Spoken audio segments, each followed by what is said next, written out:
Tell me you don't know how to make a layout without telling me you don't know how to make a layout. Round 8. So you walk right into this tiny little kitchen.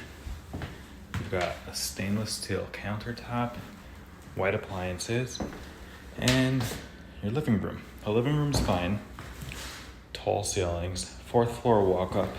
Laundry is right downstairs. There's a laundromat on the ground floor. Here's the bathroom. And we're not going to talk about the renovations needed here. Here's bedroom number 1.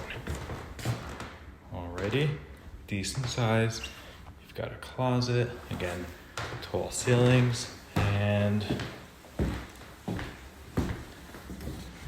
bedroom number 2. At least this bedroom has another entrance, so there's that. But it's pretty bad regardless. The worst part is there's an easy fix. You've got this whole room. You could put the kitchen in this room and make this an open concept kitchen living room. And then you've got this door right here, which they sealed shut. And it's right by the bathroom. You'd have bedroom number 1 over here. Again, you'd get rid of that kitchen, so you'd have another little office space or something. Then you'd have a nice big living room kitchen space and bedroom number 2.